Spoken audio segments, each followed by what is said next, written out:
Des jeunes, des grands, des bandes dessinées et sous les masques, des sourires au palais des congrès d'Antibes Jean Lépin pour célébrer le goût de la lecture. La 3e édition du Salon du Livre Jeunesse a attiré des milliers de visiteurs ce samedi 13 novembre.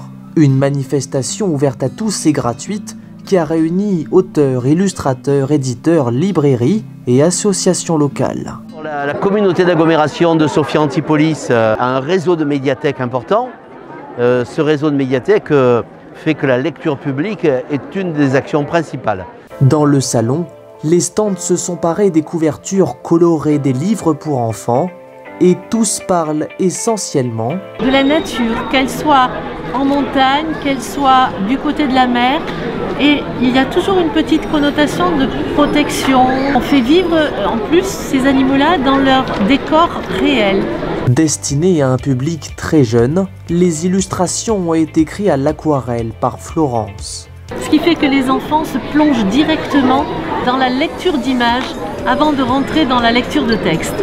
Au Salon du Livre de la Jeunesse, il y a les BD, les ouvrages pour enfants évidemment, mais aussi des jeux de société. On a des jeux à partir de 3 ans, de 3 à 7 ans, et on présente des jeux de société. Alors ça peut être des jeux où il y a pas mal de manipulation, ça peut être des jeux de mémoire, enfin vraiment tout ce qui est adapté pour les petits loulous qui sont ici au Festival du Livre Jeunesse. L'occasion pour ce papa de passer un moment agréable avec son fils. On dispose des cartes, elles ont 2 faces, il y a une petite différence entre les 2 faces.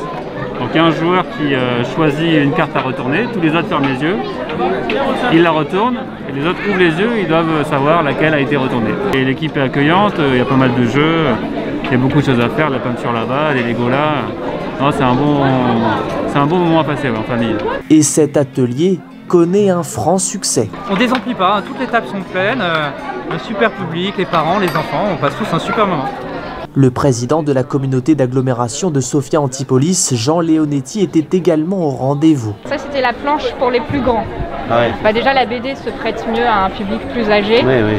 Et il en a profité pour féliciter et récompenser ce jeune homme qui a remporté un concours de bande dessinée. Je voulais vous remercier pour votre talent et puis pour avoir participé à cette belle manifestation qui permet aux enfants d'exprimer leur imagination au travers d'une bande dessinée que vous avez remarquablement illustrée. Et l'immense plaisir de vous remettre ce prix en vous félicitant.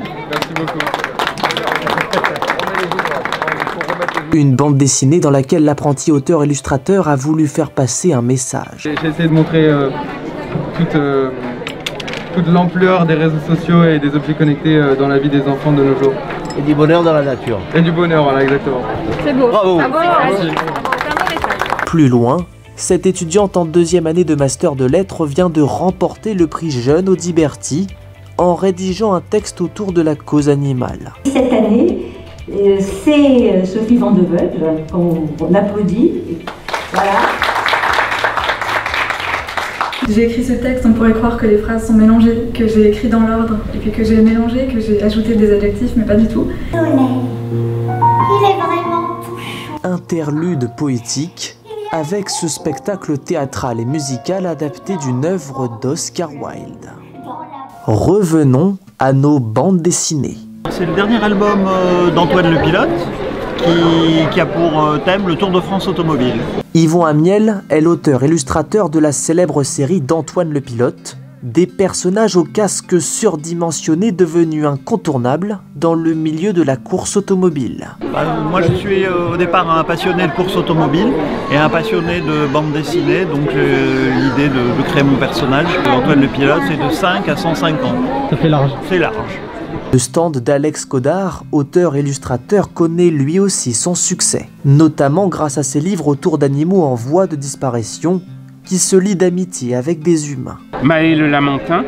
Et les Lamentins, ce sont ces mammifères en voie de disparition. J'ai été en fait les voir au zoo de Beauval, justement pour pouvoir illustrer cet album. Le but de l'auteur, faire aimer la nature aux plus jeunes à travers ses ouvrages.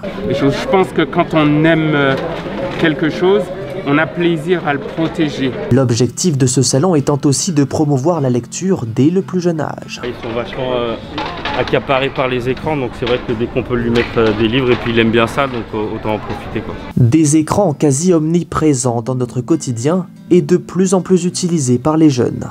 Jean Leonetti le rappelle, la lecture permet aussi de s'évader et de muscler son imagination. Avant, il n'y avait que des livres, maintenant il y a un autre support.